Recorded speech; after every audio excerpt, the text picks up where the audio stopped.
HURIWA kicks as Buhari government prepares to reintegrate surrendered terrorists. Human Rights Writers Association of Nigeria, HURIWA, has described as unmitigated illegality, treasonable felony, and treacherous disobedience of the Nigerian grand norm the recent public announcement by the defense headquarters that it plans to reintegrate some surrendered Boko Haram terrorists. The group called on the government to halt the movement immediately, saying it was insensitive, irresponsible, and heartrending. HURIWA pointed out that wives and families of soldiers that have lost their lives fighting these terrorists would be hurt by the move if the Nigerian government reintegrates these present or repentant terrorists. HURIWA said this in a media statement by the National Coordinator, Comrade Emmanuel Omubiko, and the National Media Affairs Director, Ms. Zainab Yusuf. HURIWA, meanwhile, has also urged President Muhammadu Buhari to personally investigate why the police trust fund he recently instituted cannot stand its own financially, talk more providing logistical support to the near moribund Nigeria police force. Recall that Army spokesperson Brigadier General Onyema Nwachukwu had announced that over 1,000 members of Boko Haram and their families have surrendered to the troops, including some key leaders of the dreaded Islamic sect. The Army spokesman added that the surrendered terrorists will be received, processed, and passed on to the relevant agencies of government for further assessment in line with extant provisions.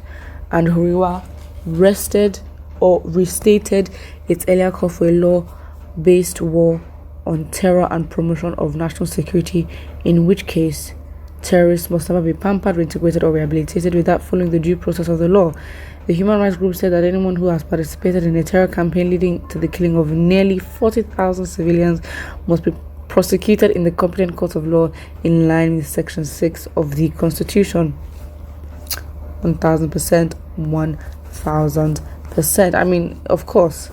And, HURIWA kick. And it's good that we have organizations that are doing other things. I mean, again, long term, we think, okay, how effective would these be? Probably not anything, but for the protocol and for to fulfill our righteousness, maybe it is good. And we have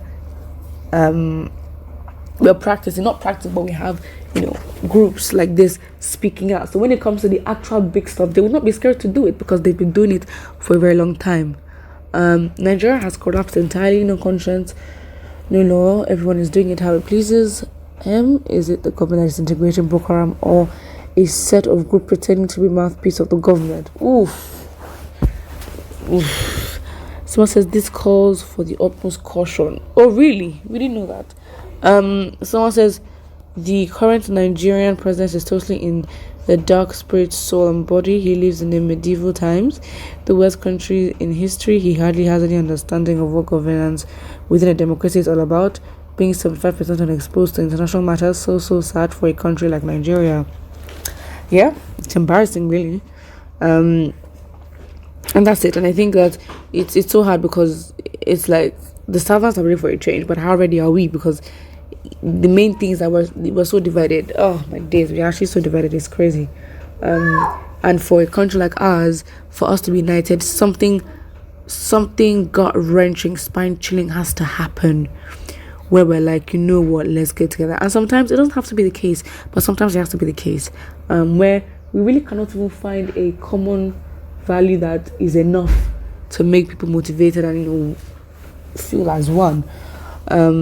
So yeah, I think is the main threat that we have, or the main contender to what we need to achieve is a lack of unity, because we need to be united, and there's literally no point. There's no point even fighting for independent nations or this self-determination. There's no point doing that if we ourselves that are going for it are not united, because there's literally no point.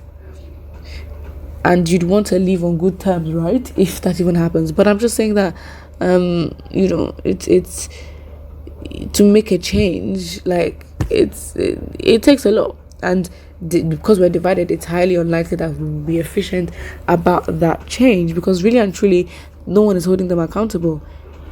the government does not think the people can hold them accountable. The government itself does not care.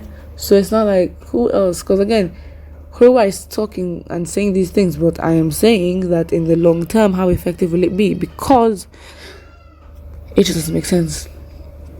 Because we've had groups like this, and HURIWA is not the first time they're speaking out on issues.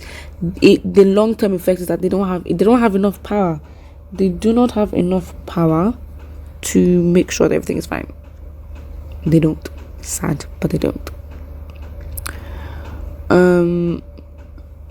The West government so far, wicked with evil heart.